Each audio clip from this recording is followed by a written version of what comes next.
On August 6 and 9, 1945, the world witnessed the devastating effects of atomic warfare as the United States dropped bombs on the Japanese cities of Hiroshima and Nagasaki.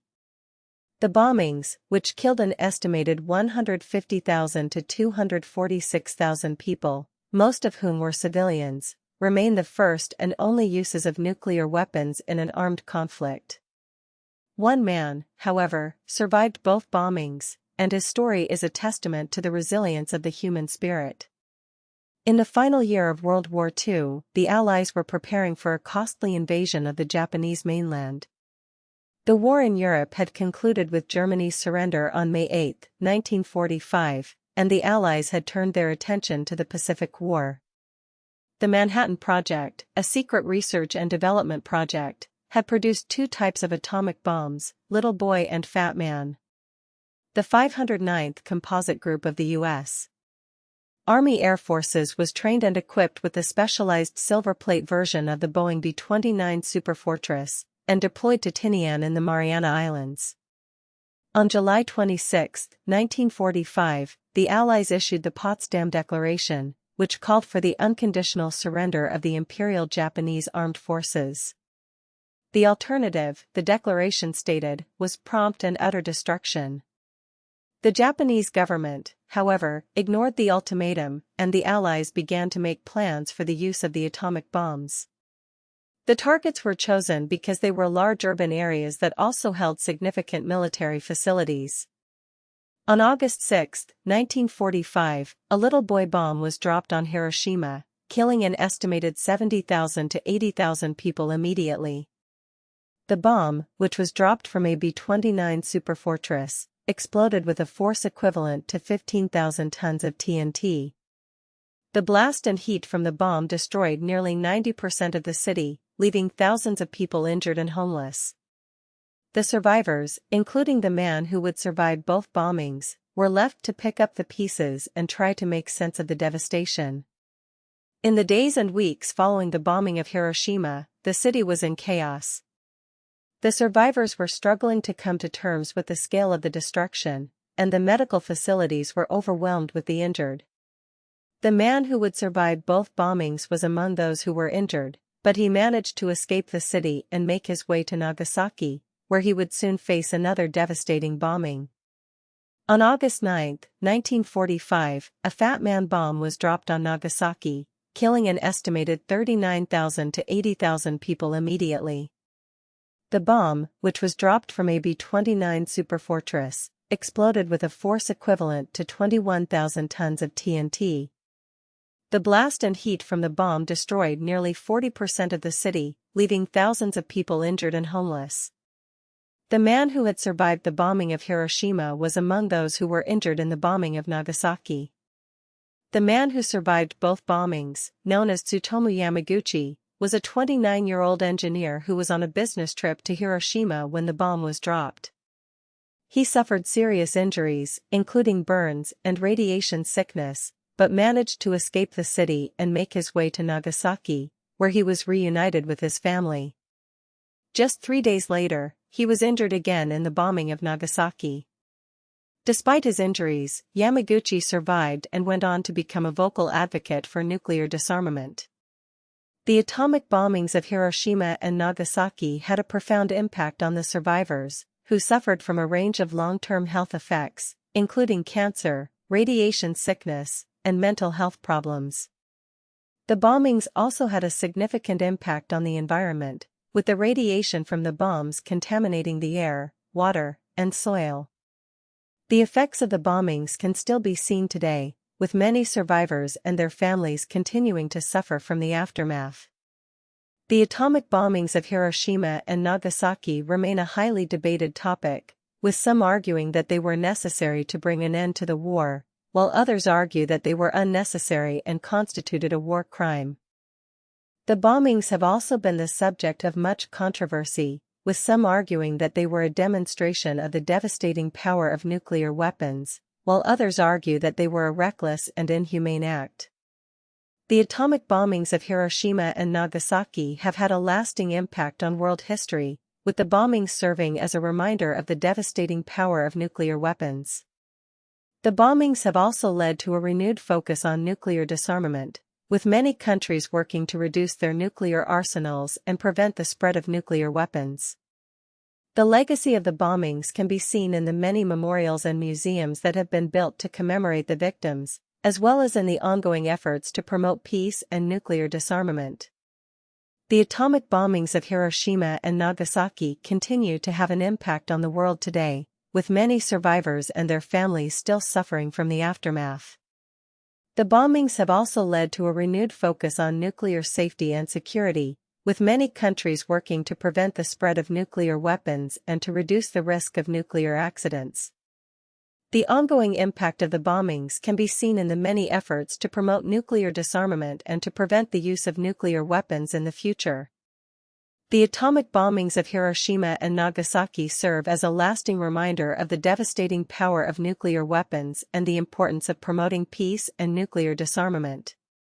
The story of the man who survived both bombings is a testament to the resilience of the human spirit and a reminder of the need to work towards a world free from the threat of nuclear war. As we continue to navigate the complexities of the modern world, the legacy of the bombings remains an important reminder of the need for diplomacy, cooperation, and a commitment to peace. On August 6, 1945, at 8:15 in the morning, a single bomb named Little Boy fell from a silver plate bomber onto Hiroshima. Tsutomu Yamaguchi was 22 years old, working as a welder at the city's port. He had just finished his morning shift and was walking home when the explosion occurred. The blast was so powerful it flattened everything within 2 kilometers. Yamaguchi was 35 meters from the hypocenter, standing in the shadow of the Shinto shrine that would later become a memorial. He was among the first to survive the initial detonation. The world went silent except for the crackling of burning buildings and the screams of the wounded. Yamaguchi lay on the ground, his body covered in burns across nearly his entire surface. His left arm was severely damaged, and his face bore the marks of third-degree burns. Despite his injuries, he crawled through the rubble to reach a nearby hospital. Medical workers there were overwhelmed, treating hundreds of victims with limited supplies. He was admitted as patient number 67, suffering from severe burns and radiation exposure. On August 9, 1945, at 11:02 in the morning, Japan faced another devastating blow. A plutonium bomb called Fat Man was dropped on Nagasaki from a different bomber. The city's hilly terrain made the destruction even more complete, as fire spread through the narrow valleys like wildfire. Yamaguchi had been discharged from the hospital after 3 days of treatment, believing his ordeal was over. But fate had other plans. He boarded a train to return to Hiroshima when news reached him of the Nagasaki bombing. Without hesitation, Yamaguchi made the difficult decision to travel back to Hiroshima. He took a streetcar toward the city center, knowing the radiation exposure from both bombings would compound his suffering. As the tram moved through the devastated landscape, he witnessed the full extent of the destruction. Buildings that had stood moments before were now nothing more than twisted metal and ash. He arrived in Hiroshima on the evening of August 10, his body already showing signs of acute radiation sickness. Yamaguchi's condition rapidly deteriorated. His white blood cell count plummeted, leaving him vulnerable to infections that his body could no longer fight. Doctors diagnosed him with acute radiation syndrome, a condition that had never before been documented in humans. The prognosis was grim. Most people exposed to such radiation levels did not survive.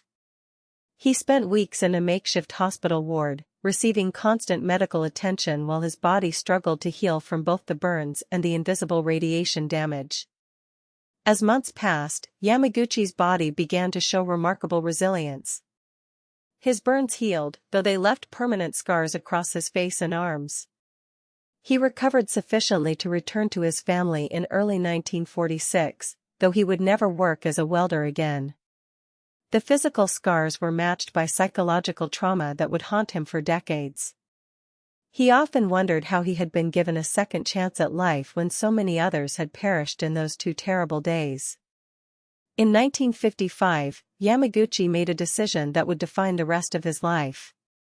He publicly acknowledged that he had survived both atomic bombings, becoming one of the world's most compelling advocates for nuclear disarmament. His testimony carried unique weight. He was not a politician or activist, but an ordinary man who had lived through history's darkest moment twice. He began speaking at schools and public events, sharing his story to remind people of the terrible cost of nuclear weapons. In 1985, the Japanese government officially recognized Yamaguchi as the only person to have survived both atomic bombings. This acknowledgement came decades after the war, when Japan was ready to confront its past openly. The government presented him with a certificate, and he was invited to participate in memorial ceremonies. His dual survival was not just a medical rarity but a symbol of the human spirit's capacity to endure unimaginable suffering. Yamaguchi's story became intertwined with the Hiroshima Peace Memorial Park, where thousands of survivors testified to the horrors of nuclear war. He visited the park regularly, often sitting alone in contemplation near the A-bomb dome. The skeletal remains of the Hiroshima Prefectural Industrial Promotion Hall stood as a stark reminder of what had been lost. His presence at memorial services lent personal meaning to the formal ceremonies that honored the dead. Throughout the 1980s and 1990s, Yamaguchi traveled extensively to share his story. He appeared before the United Nations, spoke at universities worldwide, and met with world leaders. His message was always the same: nuclear weapons must never be used again. He warned that the technology that had ended World War II could just as easily begin a conflict far more terrible. His testimony helped fuel the global movement for nuclear disarmament that continues today. Tsutomu Yamaguchi passed away on January 4, 2010, at the age of 93. The Japanese government issued a special postage stamp in his honor, featuring his portrait and the words Hibakusha, atomic bomb survivor. His family continued his work, carrying forward his message of peace. In 2015, on the 70th anniversary of the bombings, his story was remembered alongside the thousands of others who had perished. His unique experience had given him a voice that could not be ignored. Tsutomu Yamaguchi's extraordinary survival stands as a testament to human resilience, but his story also reminds us of the terrible human cost of nuclear warfare. His dual experience as a hibakusha gave him a unique perspective on the horror of atomic weapons. While his physical scars healed, the psychological wounds remained. His legacy lives on not just in memorials and records, but in the ongoing global effort to prevent such catastrophes from ever happening again. His voice, though silent now, continues to echo in the pursuit of a world without nuclear weapons.